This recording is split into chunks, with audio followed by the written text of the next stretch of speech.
All right, everybody, hello and welcome to the In the Mixer podcast as we continue our season preview for each of the 10 Hyundai A-League teams. I'm joined today by Brad, who is an ardent Central Coast Mariners fan. Do you want to introduce yourself, Brad? Yeah, you pretty much did it for me. Hi, guys. I'm Brad, and like you said, been a pretty livid Mariners fan for the last few years. So tell me a bit about your history with the club. What got you into supporting Central Coast? I was born in Gosford, so I decided I was actually living in Adelaide at the time, the A-League, or I started following the A-League. But so I kind of had to make a choice. Do I support the town I live or my hometown? I chose my hometown, and I stuck with it ever since then, through the good and the bad. Yeah, and I think Central Coast, more than any side, have ridden the crescendos of premiership football, and then also the lows have finished down towards the bottom of the table. Yeah, exactly. We're a multi-pyramid system. There is no way we'd be in the top flight at the moment.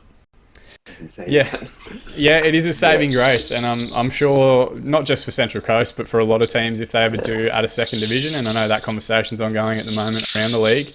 I'm sure there will be quite a few teams that change the way they operate and the things that they do to kind of stay in the league and get the relevant revenue that comes with that. For sure. So you did mention that when you started watching the A-League, you were living in Adelaide. Have you been a Central Coast Mariner fan since foundation, or was it later once they started winning titles that you got more involved? It was in about 2009 when I first started properly following the A-League. Like, I kind of had a little bit of an interest in it a bit before that. Like, I just kind of sporadically watch a few highlights here and there. But I believe it was either 2008 or 2009. That was the season I started properly watching it, where we made the grand final, and unfortunately we lost that one. It became the common theme for a few years. We lost that one to Newcastle, unfortunately, and I just kind of kept following them from there. Yeah, they did have a really long period of sustained success, both winning championships and being involved in the top two for a long time. Perhaps unfortunate to be involved in the competition at a time when that Brisbane Raw side was so incredibly successful. Obviously they, as a team, kind of took the competition to new levels of professionalism and new heights in terms of playing style. And I think it's very easy for people to forget just how good that Central Coast side was during that period as well. The likes of Wilkinson and Zvonzak and absolutely Adam Kwanzik. Green was on form at that time. Abini, when he was really young, Mustafa Amini. A lot of people have forgotten about him. That was around the year Matt Ryan became, his first year in professional football, and where he's gone now. Tom Rogic as well came through that system. Another one. Yeah. Trent Sainsbury, of course. There's a long list of, not just quality footballers, but like people that you'd call first team Australian and Socceroo squad players that came through that structure. Exactly, and I have a feeling that Sainsbury should be named our Socceroos captain when that becomes, and even Graham Arnold as our coach now. Look at him. I know he's hated by a lot of fans who aren't Mariners or Sydney fans, but you can't take it away. He's got two championships and a couple minor premierships in his bag, so can't be that bad, can he? No, absolutely not. And it's going to make me look really negative, but I've never been big fans of Arnold or Postecoglou before him. But the one thing that you can't ever do is kind of belittle their achievements. Multiple premierships with multiple sides. Those things don't happen by mistake. They're definitely doing something right. It was interesting that you touched on Sainsbury because, I'm in the same boat. I do think that Trent Sainsbury... or maybe potentially Matt Ryan, another Central Coast ex-player, should be named as the international captain. But I think what actually is going to take away from his achievement a little bit, or give the naysayers a little bit of ammunition, is the fact that he's also Graham Arnold's son-in-law. Which, yes, I did hear about that recently. It's disappointing because I do think he is the best candidate. I do think he was our star performer at the World Cup, and obviously being 100% agree with you on that one. Being 26 as well, he's got a good 5 or 6 years ahead of him to lead that side. But unfortunately, just that one little thing, that one little caveat that comes with it. Yeah, it happened to be doing the coach's daughter. Yeah, I know.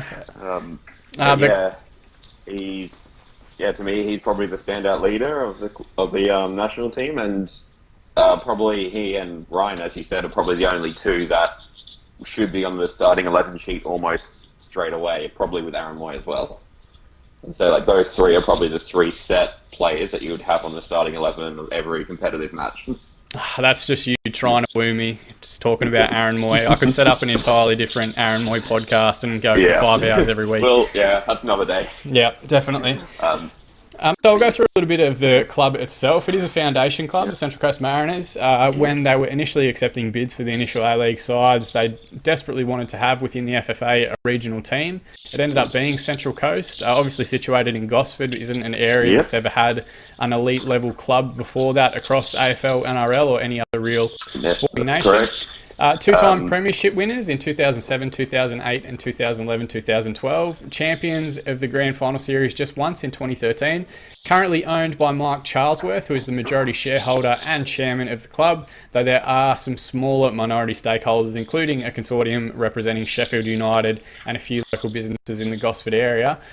What are your fondest memories of the premiership and championship wins? The 2012, that 1 week of the grand final in 2012-13 season, followed up by that game in China where we qualified for the round of 16 of the Champions League about 2 days later. Just that 1 week, the greatest memory as a Mariners fan, undoubtedly. We went to Western Sydney and came back with the title and then flew off to China. I believe it was McGlinchey that scored the winning goal over there in a 1-0 win. So that would definitely be my best memories as a supporter.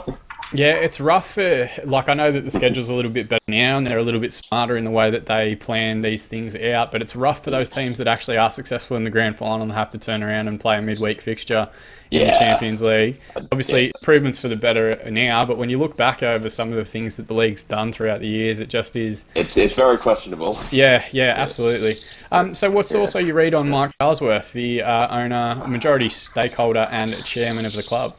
When he first took over, I was actually at that one of the few games I've managed to travel down to Gosford to see was his very first game after buying the club, which was a comfortable 3-0 win over Newcastle. And then he was, there in the crowd. He was greeting all the fans. He was, making a big public name for himself about how he was going to make this club maintain it as a big family club, and that was all about the fans.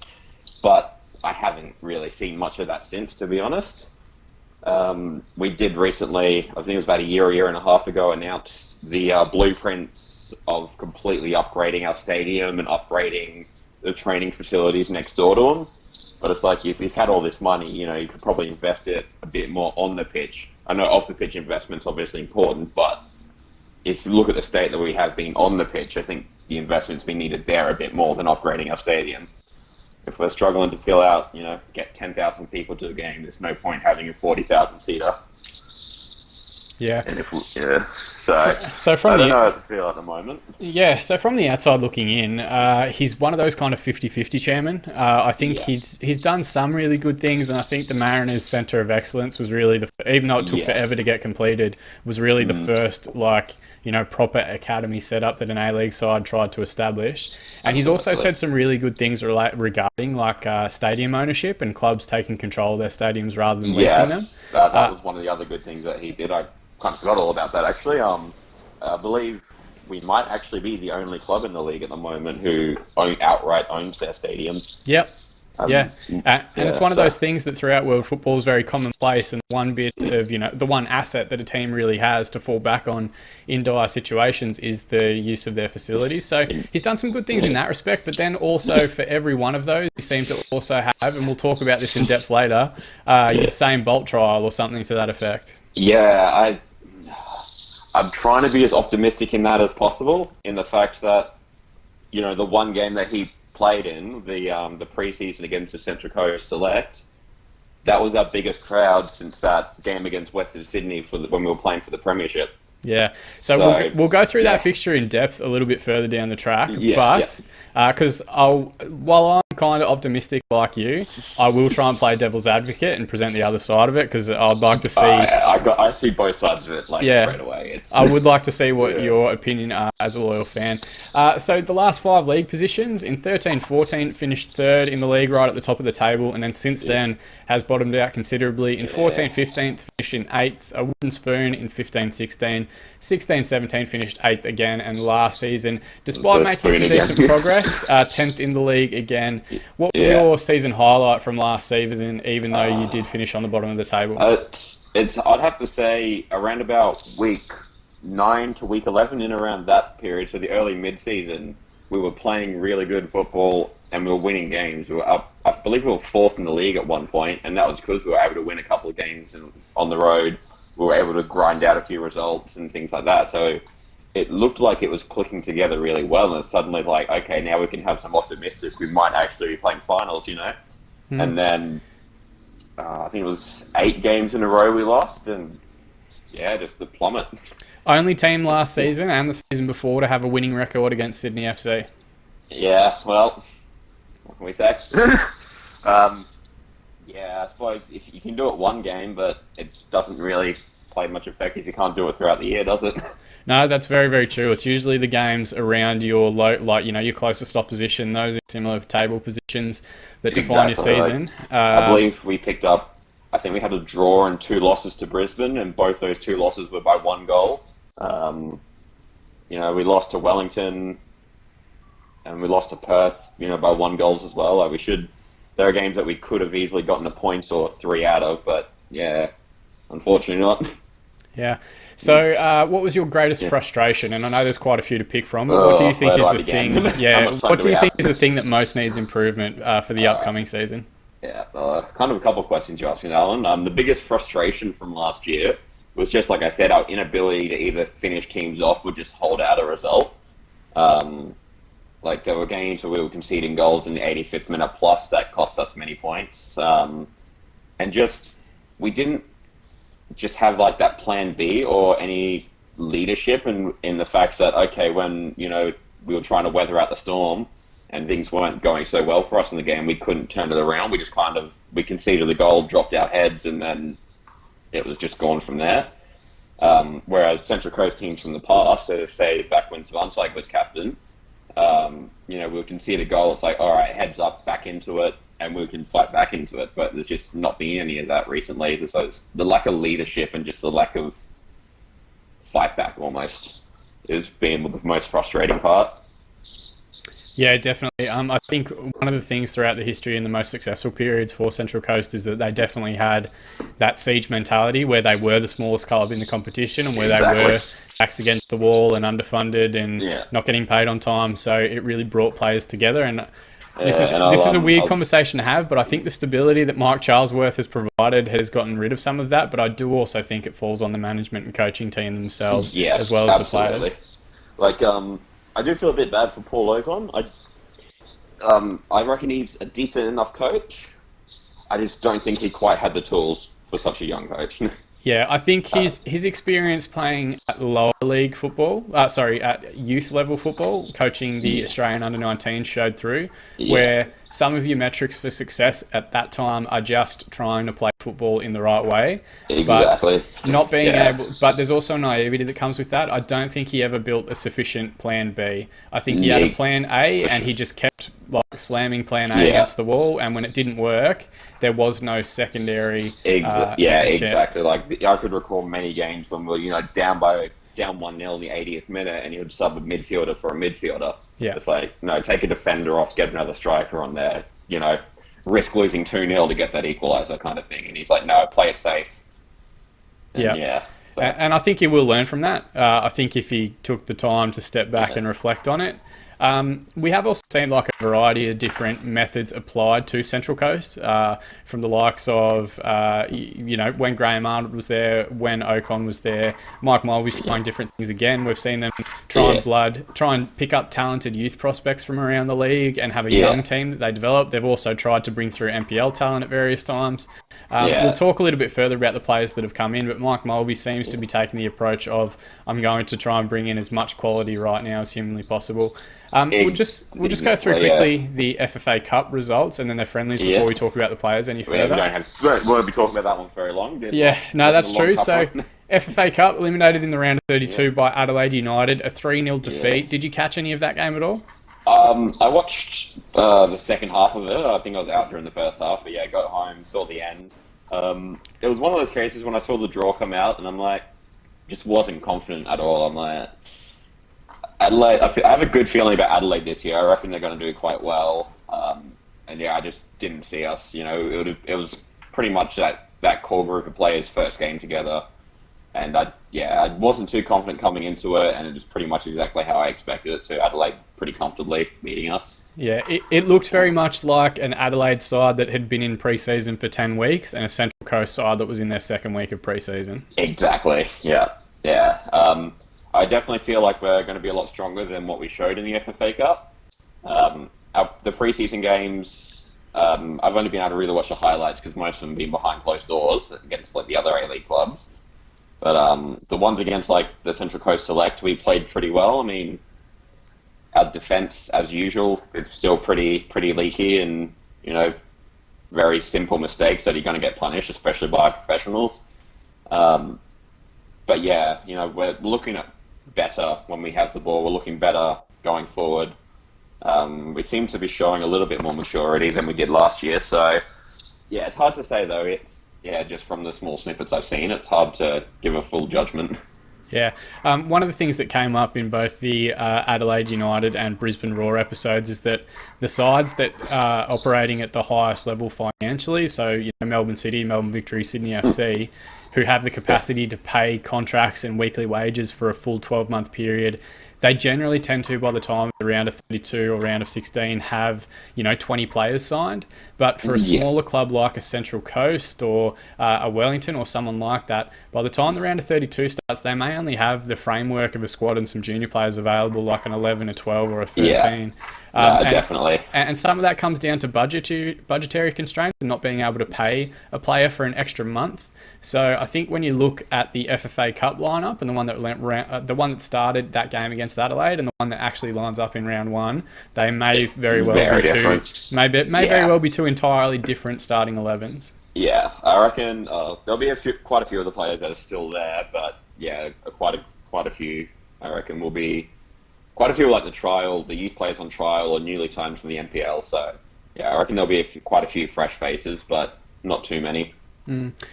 So far in the other friendlies, you are undefeated against lower league opposition and also undefeated against A-League opposition with one draw and one win in a very impressive looking start to a game, going 3-0 up very quickly against Western Sydney Wanderers.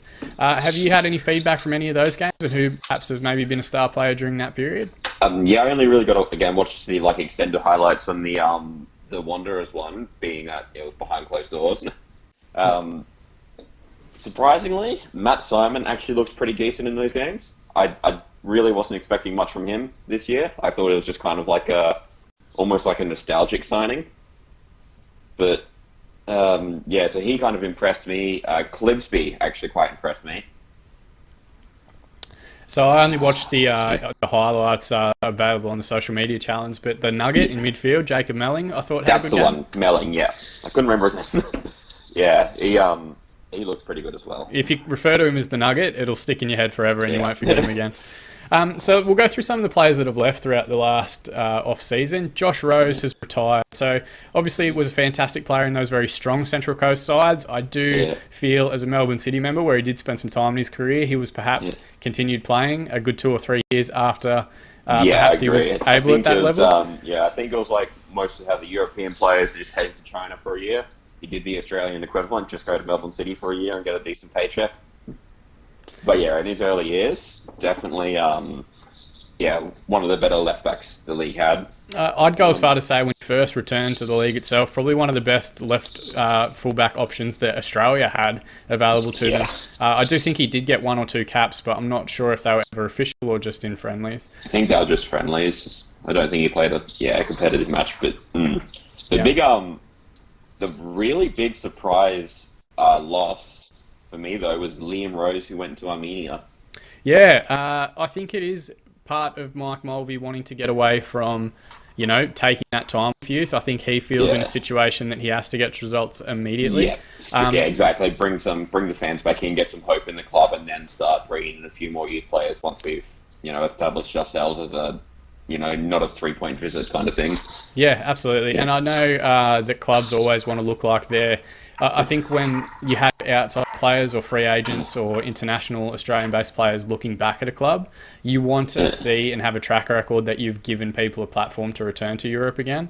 So I think it becomes... Even though Armenia probably isn't everyone's preferred destination or even... It's still in Europe, That's what I was looking at. I'm like, it's not quite a powerhouse league. Like, I again, I couldn't name a single team or player that plays in there apart from Liam Rose. Yeah, but then my other thought was like, it is in Europe, so the other, say like a Scottish league, scouts would probably be visiting the random areas of Europe to see some talent, and yeah. Yeah. So another one that's left and was released is Storm Roo, the Kiwi fullback. I was actually at the Melbourne City game about 2 yards from him when he suffered a pretty horrific injury that he never really recovered from in a Central Coast shirt, at least. What was your read on Storm Roo? For me personally, again, before his injury, he was probably one of our best players, like especially in that 2015 year where we finished rock bottom with 15 odd points. He was, again, like pretty solid for the most part. Unfortunately, you can't do anything on your own. But yeah, after he came back from his injury, the part that surprised me was that he wasn't picked as our captain. But for some reason, Paul Oakland just didn't seem to have him in favour, and then, again, never fully recovered, and I was honestly surprised when we released him. Yeah, it's always tough with young players, especially, to kind of understand how they are on a training pitch. I think Woot Browmer probably wore captain's armband the majority of last season. Is that about right? Yeah. You never really know who carries... Alan Barrow was our captain. Yeah, and Alan Barrow too. You never really know who carries themselves the best in training from a day-to-day basis. But I thought he was a good player. He has been picked up by Melbourne Victory since, so he'll get another opportunity. Be a good signing for him. And the other one is Jacob Poscoliero. I don't know if I'm butchering that. Poscoliero. Yeah, let's go with that. That's way easier. Easier to pronounce. Yeah, so I actually thought Jacob Poscoliero was much younger than he is. He's 27. Yeah, I'm in the same boat as you. I thought he was like 24. I thought he was a promising youngster that had been around the league for a while, struggling to get an opportunity. Like it's been at the Mariners, I think 3 or 4 years, and again, he was one of our centre backs in that horrendous season a couple of years ago. But that was his first real experience, his first team football, and I thought he was like 22 back then. But yeah, apparently he's older than I thought as well. Once I found out he was actually a lot older, I'm like, okay, maybe it was fair enough to release him. If he was still that promising youth player, I'm like, that was an interesting one. But the other one that I thought had a little bit about him, but has also been released, is Peter Skapetis, the ex-QPR youngster. I didn't get to see too much of him. Like, we didn't give him too many opportunities, but so I can't really comment too much on that one. I didn't see too much of him. It'll be interesting to see what happens with both of them. I don't think they've actually been picked up by clubs yet, and of course the NPL season is just finishing, so it should be interesting to see what actually happens. The other one, which was a little bit disappointing, I think, for everyone, because he had such high expectations and was marked as being such a decent potential player, is Tom Glover, who returns to Tottenham Hotspur on loan. I was very, very disappointed with the way the Mariners took care of him. It was, all right, well, you're our number one keeper. Yeah, we conceded 5 in the first game against Newcastle. He had a couple of good saves in that game. But then we dropped him for Ben Kennedy. And somehow Ben Kennedy got our Player of the Year, and I don't see how that happened. For me, he's actually one of our weakest points, and one of the things that I feel that we need to fix up before the start of this season. I don't rate Kennedy as a keeper, and I reckon we should have kept Glover as our number one. Yeah, it's an interesting one, because I think in that game, the way the season started, there wasn't anyone on the field that was more culpable than anybody else. No, we looked good for the first 15 minutes, and then once we conceded that first goal, it was all downhill. Yeah, absolutely. So very strange story one of our season. Very strange one to make a goalkeeper culpable for, and then obviously for a young player as well, that's not really the way that you kind of want to bring them back through or into first team football. The other one is Trent Bahuja, who was released from his contract to join Sydney FC. What was your read on Trent? Again, I thought he was a pretty promising youngster, especially in his first couple of years with us. But another one I'm surprised never really got the opportunities. Like, he went away with the Australia under-23 squad was it the Asian Cup last year? Yep. He went away in that squad. He did pretty well there, along with De Silva and a couple other Mariners that went there. I'm quite surprised that he never really got too much of a chance, and I think it's shown that Sydney FC picked him up. One of the biggest teams the A-League's ever seen, I suppose. Yeah, reckons that he'll fit in there. So I was, again, unless there's There was an issue, I'm pretty sure, though, in the January transfer window that we said we sold him to Saudi Arabia. He had no idea about it. And then that contract talk broke down with the club. So I think it was kind of since then it was a bit rocky there. It's like, oh, do you not really want me? And so he kind of just wanted to leave after that. There may have also been the potential that they didn't want to have anybody around the club who could potentially beat Usain Bolt over a 20-yard sprint. Yeah, that too. Bahadur was pretty quick. So it may have been written into Bolt's contract. We don't quite know the ins and outs of that, but he's not a one-dimensional player. He's still young enough to add more to his game. But absolutely, he reminds me a bit of Mitch Austin when he first broke onto the scene. Yeah, I was going to use that as an example, like a right-footed Mitch Austin. The other one is Wout Brama, who returns to FC Twente in Holland. What was your read on him? Obviously, it had great quality, but you have to wonder. Yeah, you have to wonder if it was because of the teammates around him, or if perhaps his style wasn't necessarily suited to the league. I'm not sure. I think it was just one of those. I don't know. Sometimes great players, or players that should be a really good player in that team, just didn't work. It was just a failed signing, I reckon. Yeah. He got sent off 2 or 3 times throughout the season, and he just was not as big of a signing as we all expected, and so I'm not going to miss him too much. To me, he didn't supply too much to us, and bit of a failed signing.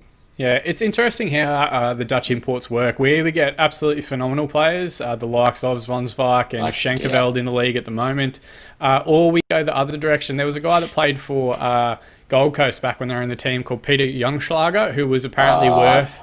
I remember him. Yeah, he was worth like £10 million or something like that, and Wout Brama came with a massive rap, but never really hit that level within the A-League. So I wonder if it just is maybe a cultural thing or certain areas, or I don't know. It's just another one that's in the danger of falling to that is Tom Hararia, or Hararia, how you pronounce it. He did spend most of last season injured, but when he was there and playing, he was probably our best player. But unfortunately, very injury prone last year. Yeah, he does have another year on his deal, so he will get another opportunity. So I'm hoping he delivers, and I'm hoping, he gets that playing time. Because when he was able to, he showed his quality pretty well. Yeah. The other one, Alan Barrow, has been released from his contract. You mentioned that he did captain the side most of last year. Obviously a premiership winner with Melbourne Victory as well. Yeah. How big a loss do you think that is at the back? Again, he was a similar story to Brahma. He came with a big hype and really didn't deliver it. Again, he got sent off quite a few times in the season. For the captain, he didn't really show that captain's leadership on the field. As just a sort of solid defender, he was good. Like, he could win the ball and clear it, but you need a bit more than that from your captain.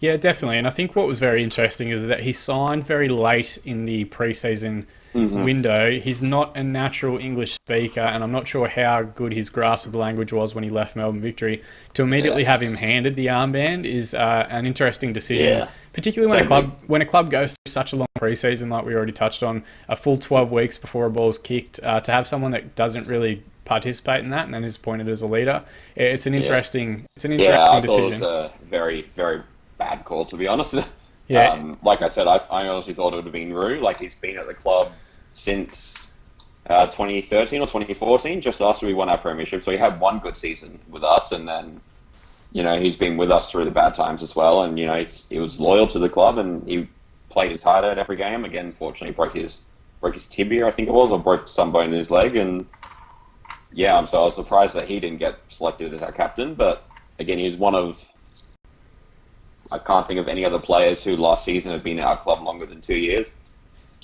So, but again, I don't make the calls at the club, so it'll be interesting to see who we name as our captain this time around. Yeah, that's the entire point of a podcast, I think, is to make your own decisions and demands about a club. That's definitely what I'll be doing. For sure.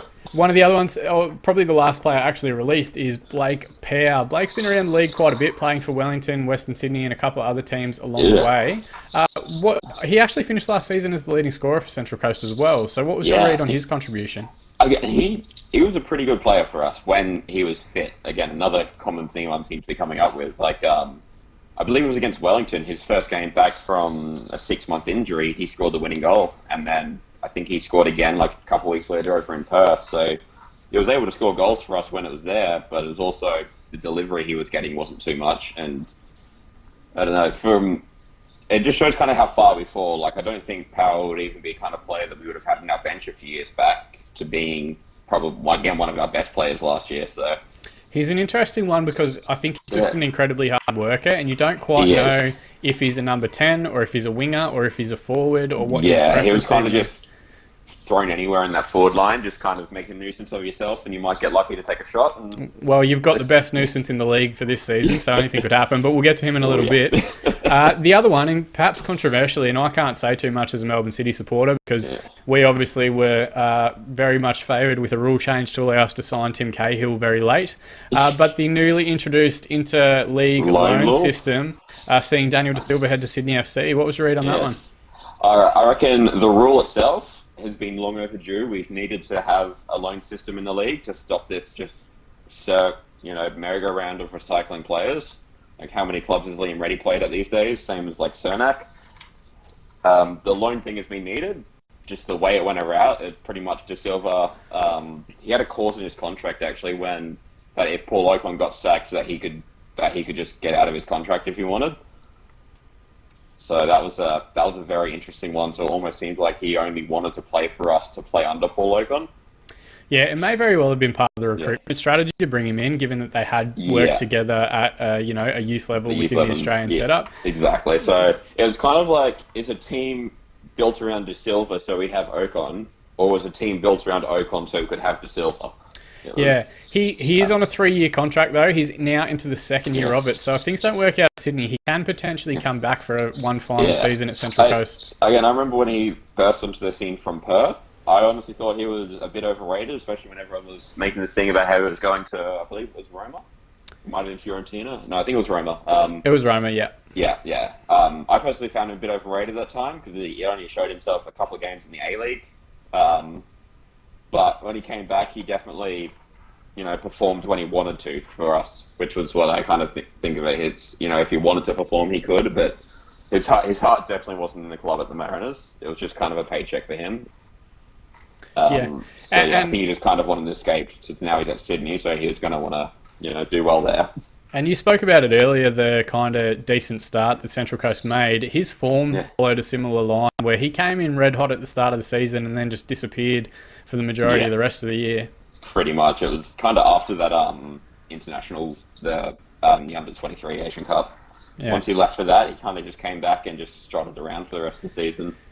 So, what are your thoughts on the loan ruling itself? Because I think it's a half step when really they should have taken a full one. If they're going to allow inter-league transfers, they should allow them to be full-time permanent transfers. If you think back throughout your recent history, Daniel De Silva's one, Caceres, Fitzgerald, there's a whole list of players that have moved on either mid-season or post-season that really Central Coast would be an entirely different club if they had been able to receive transfer fees from some of the bigger clubs during that period. I 100% agree with that, but in saying that, I do think it is a half step in the right direction. Yeah, I think it's a half step in the right direction if the league was actually a little bit bigger. Like, I would understand if it was someone like, you have Storm Rue, but you've also got Adam Berry on your books and you want to try and get him game time and experience, and he moves to a club on loan as an injury replacement for, say he came down to Melbourne City and Richie Delayett, who just signed, or Nathaniel Atkinson had a long-term injury. I think those sort of loans make sense, but I don't necessarily see how this Daniel De Silva loan... I don't see how this De Silva loan benefits either Sydney FC, who don't really need him, or Central Coast, who really probably are losing one of their most promising talents. Yeah, and honestly, I don't know if it will benefit De Silva unless he gets the game time.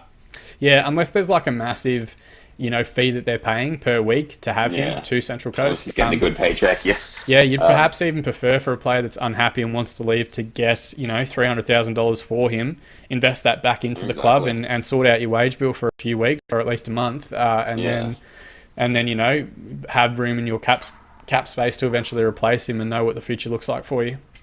Yeah, no, I do agree, but again, I still feel it's a starting step, so better than what it was last year, and it's like, no, you can't loan, you can't transfer, or you can transfer, but no transfer fees, and so it is slowly, very, very, very slowly starting to take some steps to make it less of a laughing stock of a league on world football.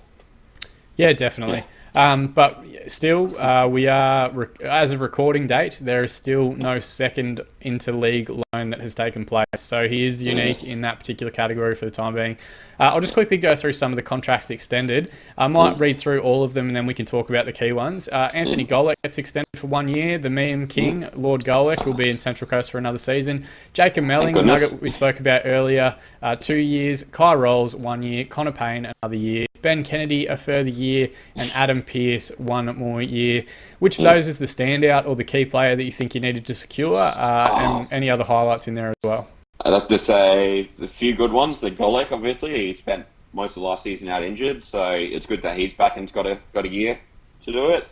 Melling, as you said, the Nugget, he needs a. I reckon he can control that midfield area if he's given a bit of freedom and just a bit of charge. He can, and a bit of support. He can do well for us. And being that one's a 2-year deal, hopefully that one works out. And the one but Ben Kennedy for another year. Do we really need him for another year? Sure, there's a better goalkeeper even in the youth league somewhere than him.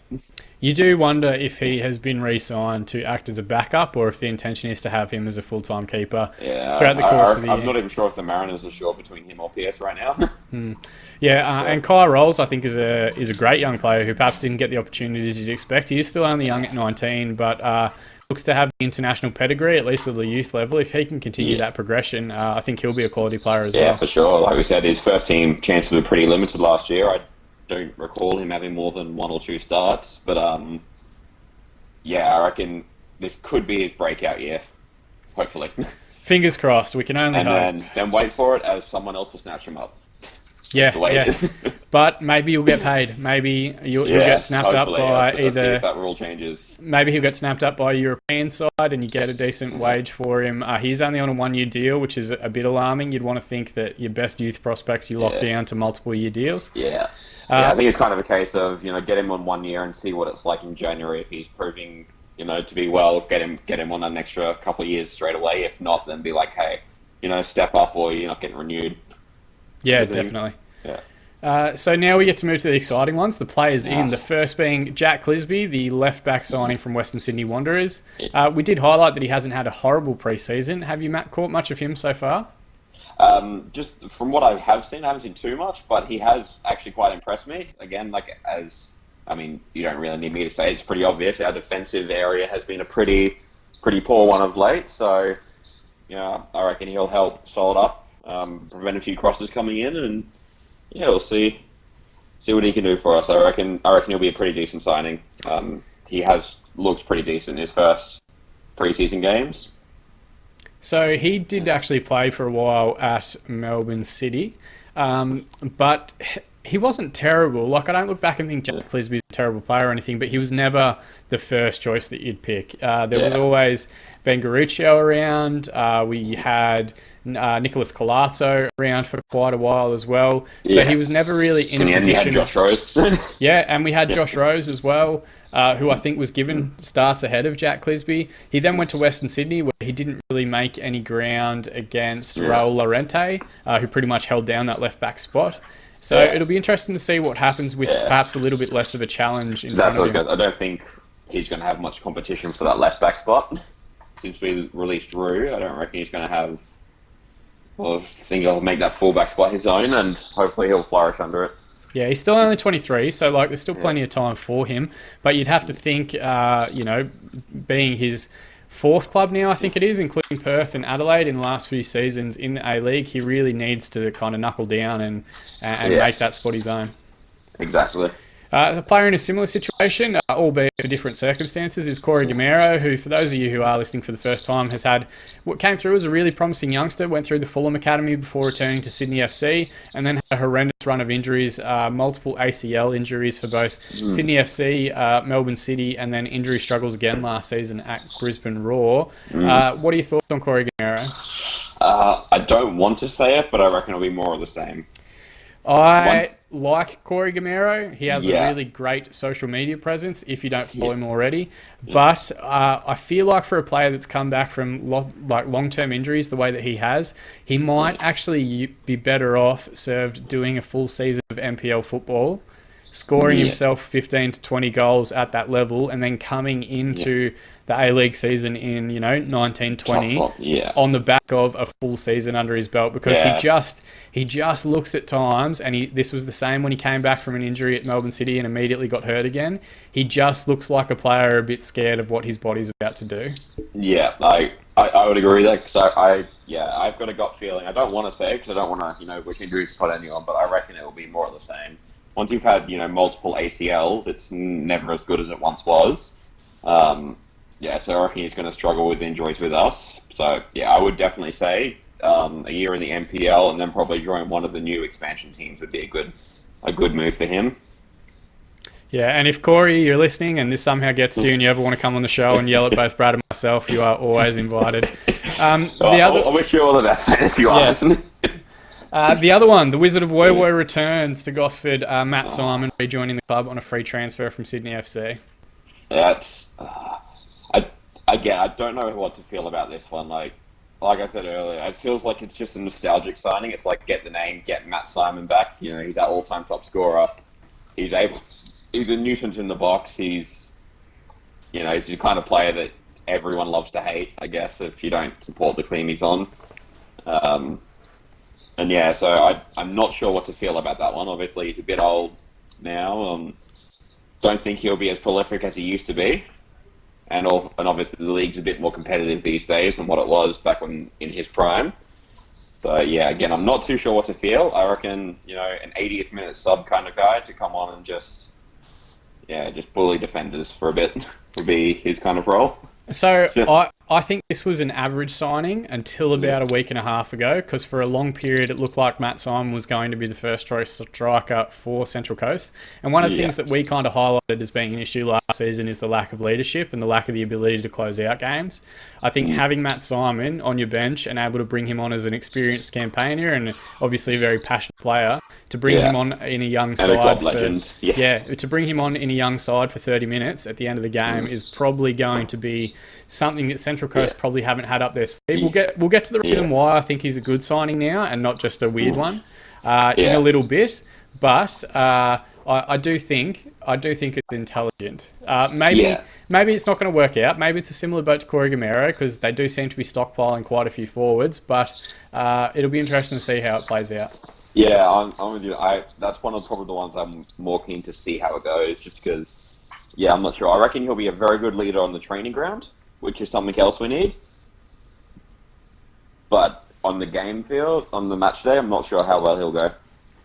Yeah, time will tell. And I'll be completely honest with you, man. I get proven wrong more often than I'm proven right, so anything could happen. I'll wait to see the latter predictions and come back to them. Yeah, absolutely. So another one that's been picked up is a very talented young defender who I was a bit surprised by this one. It's Jonathan Aspro Potamites, who's joined from Western Sydney Wanderers after playing pretty much every game for them last season. You did pretty well just to pronounce that. That's probably, again, one of the ones that I'm most keen for. The fact that, our defence is struggling. We got a pretty solid defender. That's essentially what I can say. I reckon he'll be a pretty solid defender for us.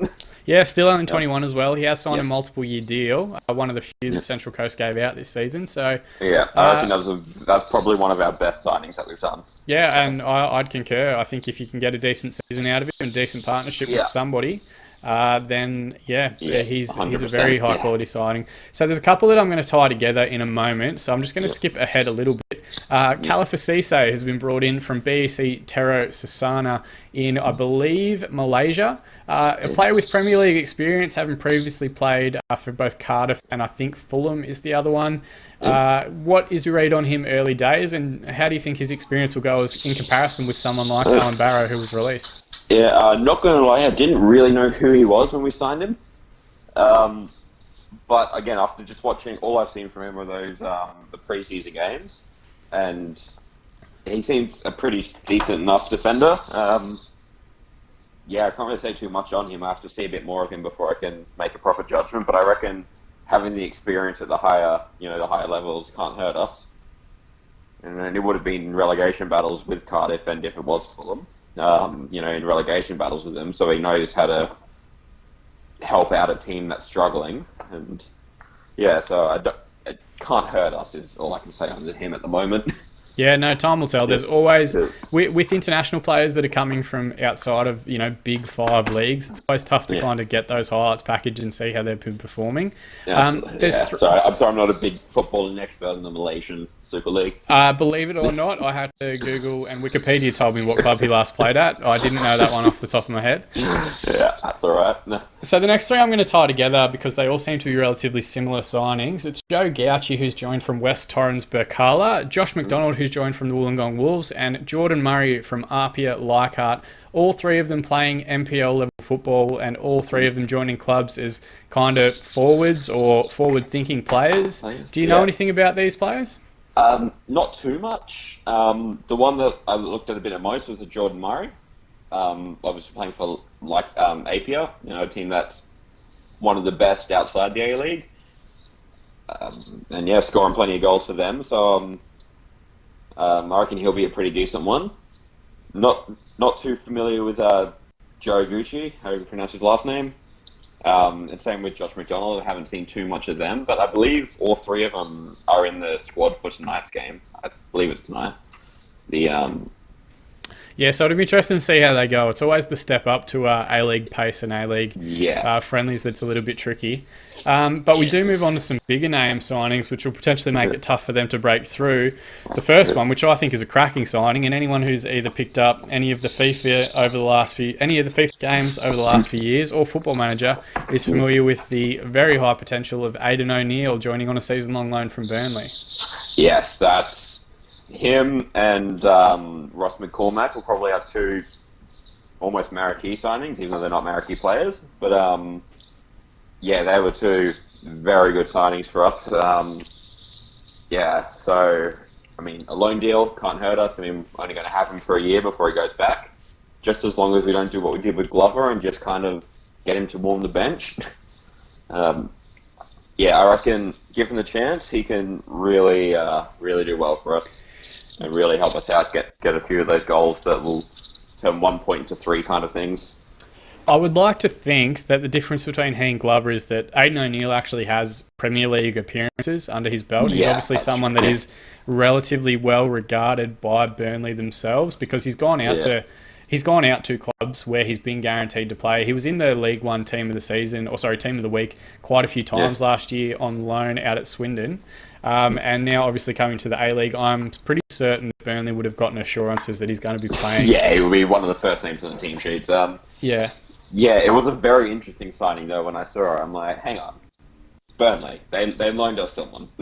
It is good to see though that youngsters, particularly Australian youngsters, are looking at the A-League as a potential destination to go out and get 27 rounds of first team football and get themselves into good condition. Play 25 or so games a year and get some.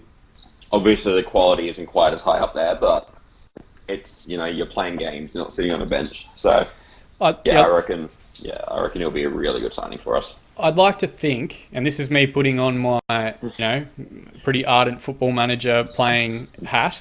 If you were a club that had a player that had really good technical ability but needed to improve physically or in terms of stamina or fitness, the A-League, while they're not going to see much improvement from a technical perspective or a tactical perspective, is a really good environment to get them to be a match-fit, elite-level athlete. Exactly. Especially if you just think of the little things, like just the climate out here during the season. Like, it's 35 degrees plus some games. You've got to be fit to be able to run for that. I'll be reminding you of that all through the rest of the season as you watch Ross McCormack play.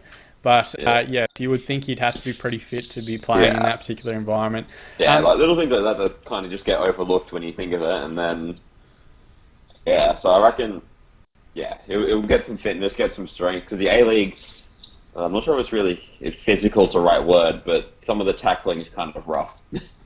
I think physical is a very good way to put it, but not necessarily physical in that like it's a rough league where you're going to get kicked and clattered. It's physical in terms that fitness and pace are paramount, whereas the tactical, technical side of the game perhaps sometimes takes a backseat.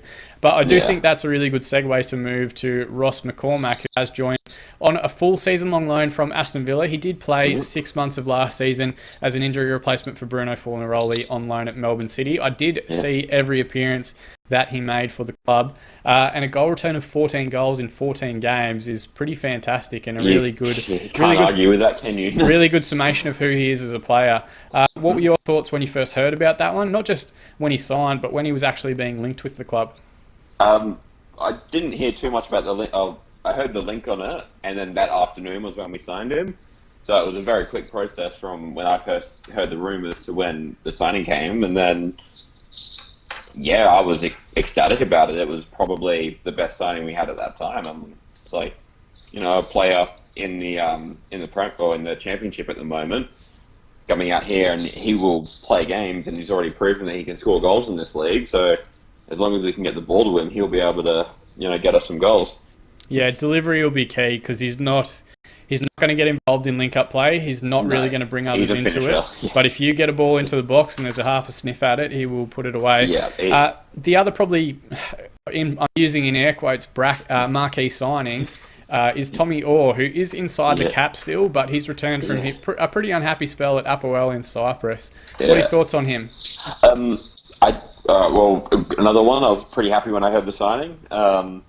I haven't heard much from him since his Brisbane days. He flew onto the radar at Brisbane in 2010, in amongst that championship type side. I knew he went somewhere. I had no idea where, to be honest, and haven't heard anything from him. And then, now he's back. But again, he was over in Europe, so I imagine he was doing at least all right. Obviously not too happy with himself, probably not getting too much game time. But again, he's a player who's proven himself in the A-League, and at a time when, in my opinion, it was probably the peak in terms of A-League quality that we've ever had in that 2010-ish area. So I reckon, kind of player that we needed to be able to deliver the ball to McCormack to get the goals. I think he's an interesting one. There's two reasons that I think both McCormack and Orr are interesting. First, I think for Tommy Orr and Ross McCormack, this really is their last opportunity to knuckle down and make the most of it. Tommy Orr's returned to the A-League 3 separate times in his career now. Twice under marquee wages. He is on a pretty big wage packet despite being within the cap at Central Coast.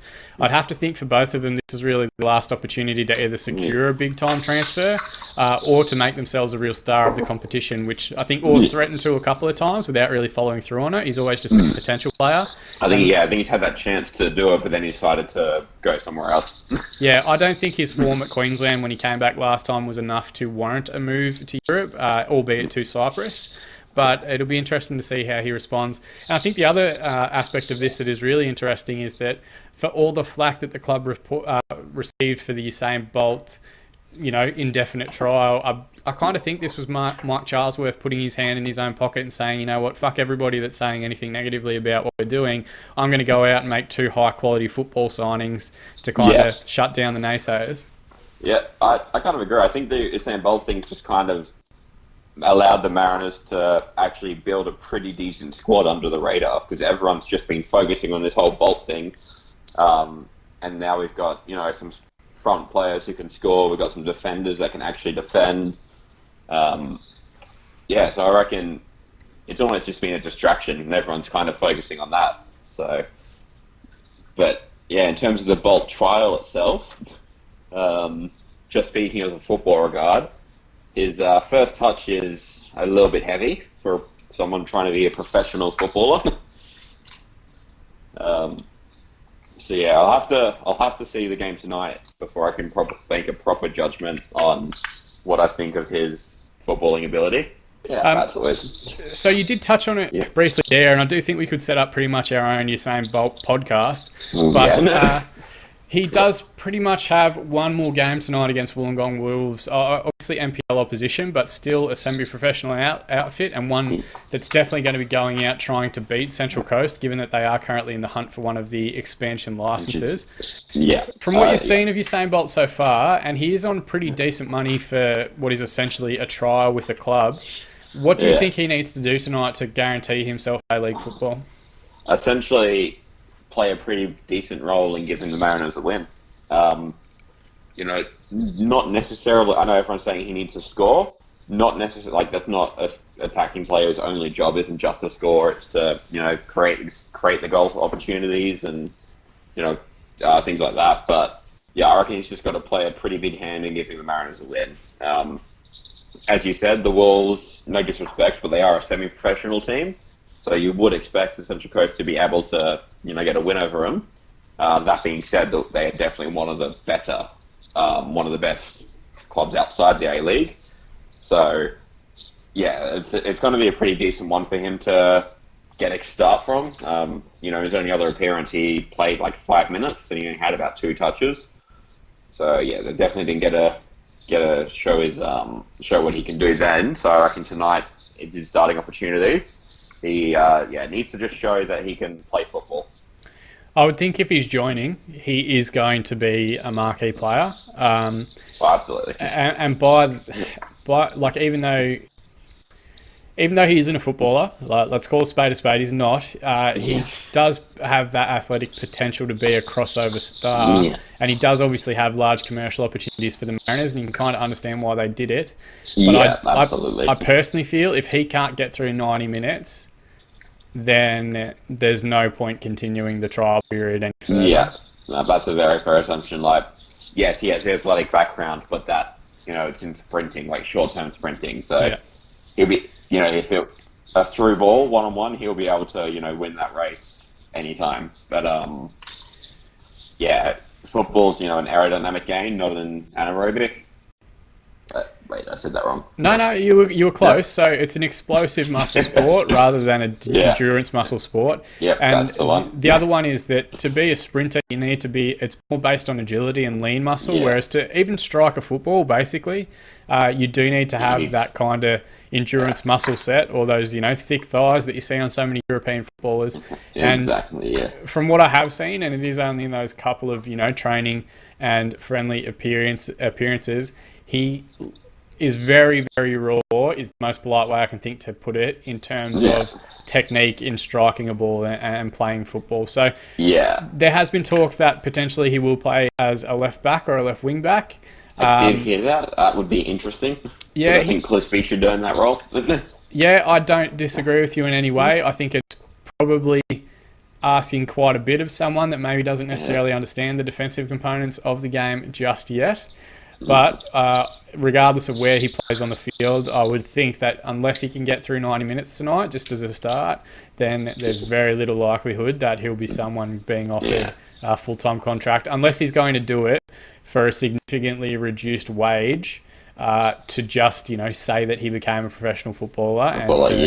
And just get a few bumps on seats in Central Coast for a few weeks. Yeah, absolutely. And I'm sure that shine would come off when they see that he's not announced in a matchday squad or he's on the bench or something like that. Yeah. But at least to get the world talking about it and exposure in different areas. Like the one area I think that we haven't really explored, many players coming to the league, is the Caribbean. We've had a couple of different Costa Ricans, but no real, Jamaicans or Trinidad internationals other than Dwight York in the initial season. It is a market that the A-League hasn't had a tremendous amount of exposure in, but potentially, given the similarity of their climate, is one that could produce great players and great international recruits for the league.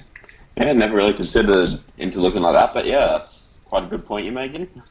Okay, you get one a year. Yeah. And now I've wasted it in the season preview, so it's going to be nothing but boring stuff for the rest of the season. May as well peak early. Yeah. So now we did speak about it earlier, but currently with Alan Barrow and Wout Brahma leaving, who's your pick to be the Mariners captain for this season? It's hard to pick because we've got very few players that have been there for longer than a year at least. So it's If I was going to guess, looking at the squad that you put together, Matt Simon. I was going to say exactly that. I think Matt Simon will get it, but I don't expect Matt Simon to start most of the games, and I think you could see the likes of either Ross McCormack, depending on his fitness level, or Tom Hjarej wearing the armband from the start for the majority of the games. Yeah, Hjarej probably be my pick. Again, he's one of the few players that have been there for more than a year. He's got experience at in the Eredivisie. He's got yeah, I don't know. It just seems like the only real leader, apart from obviously Simon, who's a club legend that's returning. But again, I don't think he's going to be a starting player. So it'd be interesting to have a captain that's on the bench most weeks. Yeah, but we have seen it work at other clubs as well. Alex Brosk is a good example. Didn't start every game, but is obviously very much the Sydney FC captain. But obviously two very different styles and quality of player, but it's not something that we haven't seen before. Yeah, it'll be interesting to see. It's one of the announcements I'm quite keen to see what they say for. It'll be interesting to see actually who is the captain in the Wollongong friendly. It might be a good indication of how the season's going to start. Yeah. So moving on, the current manager and staff is Mike Mulvey and returning player Nick Montgomery, who is still actually playing as an outfield player with Wollongong Wolves and has been involved in the coaching structure there in a junior capacity. What's your read on the appointment of Mike Mulvey returning to the league after relatively successful experiences? Sorry, hang on, wait. Where was Mike Mulvey? Mike Mulvey actually won the league with Brisbane, didn't he? Before leaving in acrimonious circumstances, and Nick Montgomery returning to the club in an assistant manager capacity. Yeah, I initially was pretty against Mulvey coming. I didn't think he would be able to be the kind of person that can, get the Mariners to rise back up to where we were, or at least, be contesting for a final spot. But I will say, so far, he has proven me wrong with some of the signings he's made and in some of these preseason friendlies, the way we've been playing. And I'm still not fully convinced, but he's slowly winning me over. I'll ask you again in round 5. Yeah. The same question. And we'll see. Yeah. I think that'll be a big gauge as to how they're doing. Yeah, I need to see some more games against A-League teams and competitive games before I can make a proper judgment on his appointment. Initially, not too pleased, but he's slowly winning me over. Who do you think will be the one to watch for the Mariners this season? It may be, an established... Who's that? Usain Bolt. Usain Bolt? No, probably Tommy Orr, I'd have to say. Because Ross McCormack's probably going to be the one that's going to be scoring our goals, but Orr's probably going to be the creative link in the attacking third. So I reckon Orr would be the one to watch. Yeah, it'd be interesting. It'll also be interesting to see who lines up on the right-hand side if they are going to continue that sort of 4-3-3 shape and use, or 4-2-3-1. If they can... Jeffrey, you want to play? Yeah, it might even be McGlinchey, maybe. I was kind of looking at the lineup the other day. He's an interesting one as well, actually. He has now transferred between Wellington and Central Coast 4 times. Not surprised. It's the A-League. Yep. Also, the player we mentioned before, John, I'm going to, get this so wrong. I propped him. Aspro Potomides. I practiced it for hours. Astro Potomides, yeah. He's probably, for me, one of the ones to watch as well, just from a more defensive point of view. Obviously, he's not going to be, the one scoring our goals and getting his name on the, man of the match sheet because of it, but I reckon he'll be another key one to watch that will fly under the radar. Yeah, definitely. It'll be interesting to see how Khalifa Cisse works out, and if it's him partnering Aspro Potomides, or if we're going to see Anthony Golek kind of retain his spot in the left-hand side of that central partnership. I reckon they'll probably try and start with Golek and Cisse, and then so I'm hoping John can break into that team.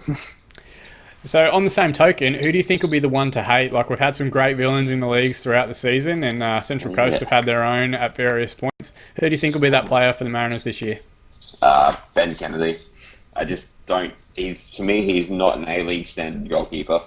I'm sorry if he's watching this, because I've said I don't like him a few times. Yeah. Ben Kennedy, fan of the show. Yeah. Sorry, man. Good bloke, just not an A-League level goalkeeper. I'd love to do like a fascinating case study on A-League backup goalkeepers that just kind of move around different clubs. The likes of Kendo Valapi, Liam Reddy, Jared Tyson, Andrew Redmayne for years until the most recent seasons. Like, they just always in work. Remember Justin Passfield back when he was with us? I have no idea what happened to him. He'd be about the place somewhere, I guarantee it. Yeah, MPL somewhere probably. Probably an MPL backup. Yeah, but then you've got the likes of Brisbane who don't have a set first-choice goalkeeper. They've been, alternating between Young and Theo for the last 10 years. So Theo retired this season, so it's Young's to throw away. It's Young's now, but for the last few years, it's just been half a season. They get half a season each kind of thing. There are one or two clubs that we've looked at, Newcastle being the other one that immediately springs to mind, where perhaps their goalkeeping appointments or their first choice goalkeeper isn't 100% clear at this stage. So it'll be interesting to see how that one plays out for the Mariners this year. Yeah, because they signed Glenn Moss, didn't they? Yeah, so Glenn Moss has actually been there 3 years. Oh, okay. But he just started playing last season. Obviously, Ernie Merrick, it's one of his favourite players. So, it'll be interesting to see how they go. Goalkeeper, wasn't he? I quite rate Duncan, and this is a Mariners fan saying a Newcastle player is good. He's good and a great shot stopper, but he's a bit mad and not in the good way. Yeah. He just occasionally he'll drop a clanger for no reason.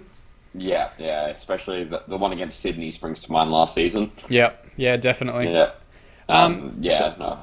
So I think the big question, we have touched on it before. Let's talk about it now from a commercial sense. Will the Usain Bolt experiment prove to be a massive failure? And what I mean by that is, are the benefits of having fans in stadiums and international media coverage worthwhile, as far as you're concerned as a Mariners fan, for the potential for it to be a massive backfire and to make you look like a club that's just interested in causing headlines? I reckon short term it's going to look good for us. But long term I don't think it's going to. I think it will backfire and become a massive failure. I think for the first few games, you saw in the preseason game, we had 10,000 odd fans there, which is crazy. We've made international, media for it, albeit not really that positive in terms of the media. Like, it's been, can Bolt really become a footballer? And not only does it look bad on the Central Coast, it looks bad on the A-League. Saying, can a sprinter really become a professional footballer? How bad must this league be? But I think in the short term, just looking at it, like you said, commercially, short term will be decent. But long term, if he's proven to be successful in this trial and plays a full season, I'm not so sure how well that's going to play out for us. Probably not too well. I think if it works out and they don't necessarily have to make finals, but they just can't finish towards the bottom. No, I agree. We can't be in that. We need to be in the battle for the finals, not fighting to avoid the spoon. Yeah, I think sometimes what is read as being a marquee player gets lost, whereas for most clubs, you think of a marquee player as being someone that's so good that they're outside the salary cap. They can win them games, yeah. Whereas I do think the business aspect of the competition looks as a marquee as being a player that provides you substantial commercial revenue. Like with Del Piero, you got both. With York, you got both. But what we've seen from the Mariners in the last few years, like Luis Garcia's brief stint. That was a bit of a failure. I understand where they got it, but I don't think it helps when the owner comes out and says they watched an Australian Legends versus Liverpool Legends game and saw how good he was at that level. I don't think that helps. One, the league and the quality of the league and how it's reported upon, and two, the confidence of the players in that team. Yeah, I 100% agree with you. I was not a big fan of the whole Garcia thing. Granted, I'm not a Liverpool fan, so I wasn't really a huge fan of Garcia to begin with. But just the way that we carried it out, it's like, all right, we're in one of the worst positions of any A-League club's ever been in terms of like one win by January. We need someone that can sign, that can score goals. Let's sign a 40-year-old who hasn't had a club in 2 years. And it's a big name, but. And the club he had was as part of the Indian Hero League as well, which isn't a slide on the Indian Hero League before the comment section explodes. It's just obviously a club very much early in its development, whereas the A-League's now entering its 13th or 14th season, I think. I think it was season 14 coming up. Season 14, thank you. I've been saying that incorrectly in most of the other podcasts, so look forward to getting absolutely I might be smashed. wrong, so the comment section will come after one of us. No, I got faith in you, mate. So the next one is the elephant in the room. We did briefly touch on it. The Mariners Centre of Excellence really was a flag bearer in terms of the announcement of the project. With the time it took to actually deliver it, it wasn't the first academy set up abroad. When are we going to see some of these Centre of Excellence kids come through, and when will it begin producing some talent? Because we went through the players in, and while they're exciting, very few of them are youngsters or academy players being upgraded into full-time contracts. Yeah, it's harder to say because the MPL and the lower leagues are getting stronger. Like, we're getting better players in it. The new format of the MPL is a lot better, so players are getting a lot more exposure to the A-League. And same with the FFA Cup, things like that. Whereas you look 6-7 years ago when the likes of Matt Ryan, for an example, was from Blacktown, we were the only real club that looked into the New South Wales NPL area, whether now the whole country gets to. So instead of it just being us dipping our hands into that pool, the whole country is. So we used to have that as our advantage of the fact that we were the ones looking for that youthful talent in these areas. It's not so good for us anymore because of it, but it's a lot better for the league. The fact that everyone's now dipping these in. So I reckon, the Central Athletes hasn't proved to be what we hope to be as yet, but I give it some time, and we will have some more of these next Socceroo level players coming through it. The next Tom Rodgick, the next Matt Ryan, all them. You would hope to think that they do have. Like we did talk about it, and we kicked off the episode pretty much talking about all the Socceroos in the current squads that have come through that Mariners system. You would like to see a return to that, and I'm not sure if it has to do with the personnel that were involved in the club. Obviously, both Graham Arnold and previous fitness coach Andrew Clark were both long working within both the AIS setup and also the Australian youth setups. You would like to think that it goes beyond, just those individual people knowing about young players in the country, and that there is a commitment to youth and there is something good about that program. Yeah, exactly. So hopefully it starts picking up in a few years, but we'll probably have to wait and see on that one. Obviously now the Central Coast have their own team in the NPL, which is, again, really good for us. I believe we got promoted this season to the NPL 1, so that'll be, again, we've got a lot of youth players in that New South Wales region, in that Central Coast area that could, really do well. Yeah, certainly, and I think bringing local talent through only helps to serve the history and the passion for a club as well. Everybody always wants to support a hometown player, and particularly in regional areas like Gosford, it's certainly incredibly important. Yeah, exactly, and you see it even in going across different codes to the AFL. A large amount of regional players, sign for the bigger clubs, and everyone's backing them when they're draft picks. So, I think the A-League definitely needs more of that. Just more homegrown talent going to clubs and getting a whole small town behind them. Yeah. Okay, so the next one is for either fans of the Mariners who have perhaps, gone away from the club in the last few years while they've been struggling, for people that are perhaps sitting on the fence on the A-League itself and listening to the podcast for the first time. What's your membership pitch for anybody that might be looking to get down to a Mariners game this season? We'll do better than last year. Yeah, I mean, it'd fit on a bumper sticker. Yeah.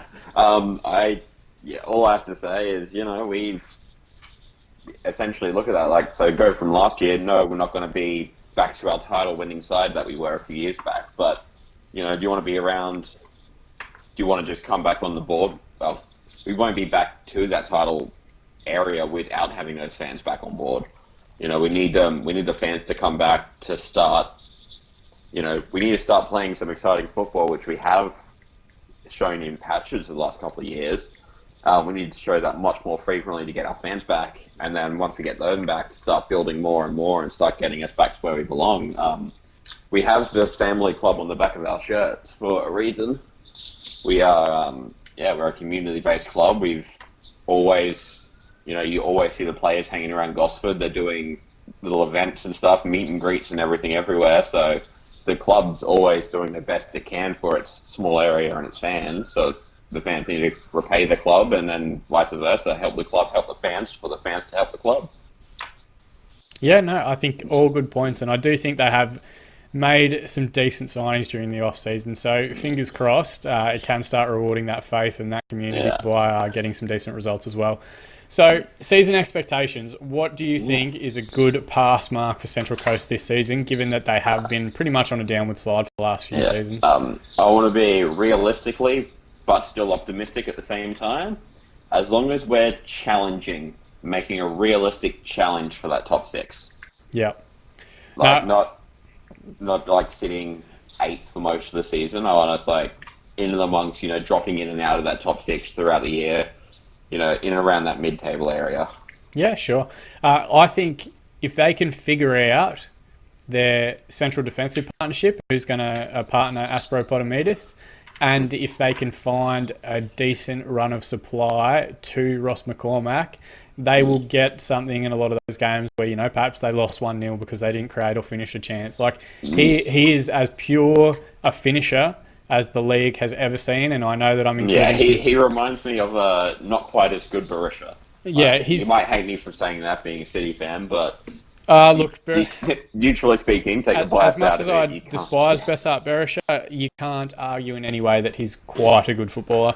But as far as McCormack goes, he's a different beast, and he is very much, if I was going to have a gun to my head and a half chance to land in the box, I would put faith on McCormack to put it away, you know, the majority of the time. So if they can sort out that supply to him, I definitely think... in the box and let him do his thing. I definitely think you're realistic in some of the standards that you're setting. So Yeah, optimistic but realistic as well. I personally don't think we will make finals. I reckon we'll finish 7th, maybe 8th. Obviously, I want us to, and I want to be optimistic, but yeah, I reckon that'll be a good benchmark for us. Obviously, set the objective to actually make the 6th, but also, you know, don't be too disheartened if we do finish 7th or 8th, because we've put up a good fight for it instead of just, you know, fighting for 9th place. And I don't want to fill you with any false hope or anything, but Newcastle last year went from 10th in the league to 2nd with far less than I think Central Coast potentially have this season. Yeah. It's saying that, though, I will put the argument that I feel the A-League as a whole has grown a lot more this off-season than it did last year.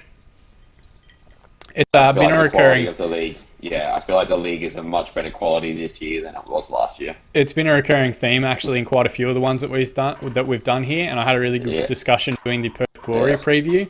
The overall, a lot of the signings that clubs have made are going to improve the overall quality of the league without necessarily being the blow everybody away marquee signings we've seen with the likes of, you know, Ono and Del Piero and Heskey and even before that, Emmett and Kuhl.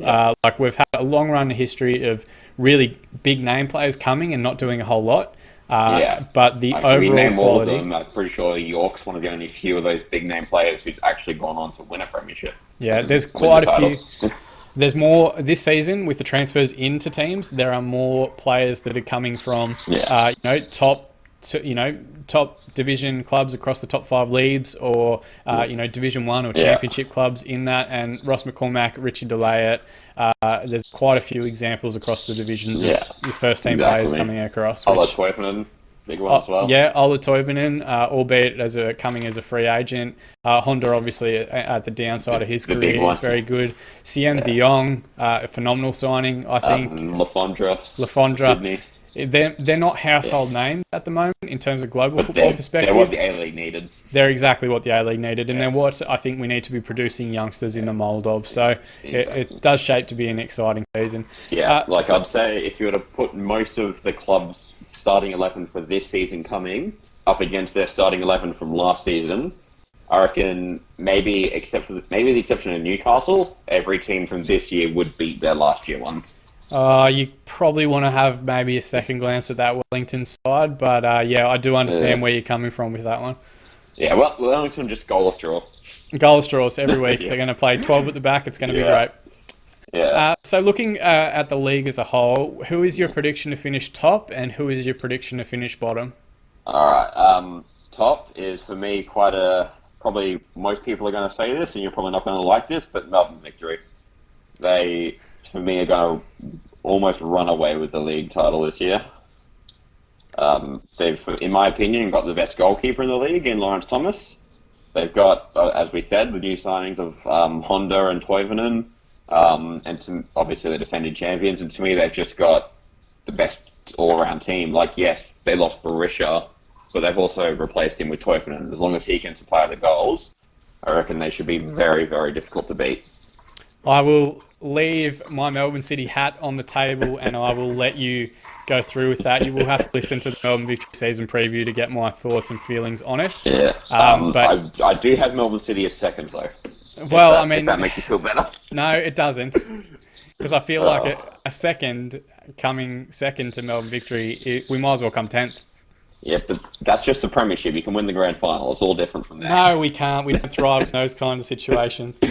Yeah, for the bottom end of the table, I think most people are having Wellington right down there still. There's probably going to be a few who still think the Mariners. But I personally, this might be an unusual pick, but I don't fancy Brisbane to do well this year. I honestly think they're going to finish bottom. You'll have to listen to the Brisbane podcast, which will come out with a very seasoned podcast expert in Colby List from the More Than a Game podcast. But he has some fantastic thoughts, and having watched John Aloisi at Melbourne City and Melbourne Heart when he was involved in that club, I think there are a few people around the place that are along a similar line of thinking. But yeah, I think you previously mentioned the likes of Wellington, the likes of Brisbane. I do think Central Coast Mariners in their off-season business have done a little bit better than those clubs. So it'll be interesting to see how it actually plays out on the pitch. Yeah, but in saying that, Brisbane will probably do the most Brisbane thing and just somehow get some wins. And yeah. But yeah, from memory, I haven't seen too many big name players go to Brisbane or too many exciting signings for them. Granted, I don't really look into them too much, but so there might have been a player or so that I've missed. But yeah, as it stands, I don't fancy them too well. I don't fancy Wellington. And I also have the Wanderers to miss out on finals. I'll have to get you back on for both of those games when Central Coast plays them. So last one for you, round one fixture. You are playing the Raw, funnily enough, away at Suncorp Stadium. What is your prediction for that game? It'll probably be a standard drubby start to the A-League, so I'm just going to go with a simple 1-1 draw. Yeah, a decent result and the bookie's favourite, I think, in a lot of respects. Yeah, it's the Central Coast, even back in our heyday, were traditionally slow starters. So yeah, I don't fancy us, starting off too well. It's going to take a few rounds for us to start clicking properly, but we might be lucky to steal a win if we are, or it might be unlucky and Suncorp we don't mention that place at all after that 2011. But yeah, so I'm just going to say a simple draw to start a season. Not a bad result, not a great one, decent enough, and yeah. I think more than fair analysis. Thank you so much for joining, Brad. I have really appreciate getting your thoughts and views on the Mariners for the season ahead. Do you have your own links, be it your own pages or Twitter or Facebook or pretty much anything like that where people can reach out to you? Yep. I'm on Twitter. I'm just trying to remember what my name is. I believe it's bearded_baldy14. I will put, you know what, I'll do everybody a favour. I'll put a link in the description to your Twitter because I don't think anyone will find it on the first go around. But please feel free to go and give... that works too. And do you also want to give the link to your YouTube channel as well? I'll message you with that one if you just leave a link for that in your thing description as well. And yeah. No dramas at all. For everyone that's been listening, thank you so much for listening through to these season previews. We do really appreciate it. We do hope you're enjoying them so far. If you are watching on YouTube, you can continue to subscribe to the channel at InTheMixer_podcast, or alternatively listen to it on your way to work on SoundCloud at InTheMixer_podcast. Or if you want to be kept up to date on future episodes as they drop throughout the course of the season, you can follow on Twitter InTheMixer_pod. But more than anything though, thank you so much for listening. We do really appreciate it. And I look forward to seeing you all again in the Mixer.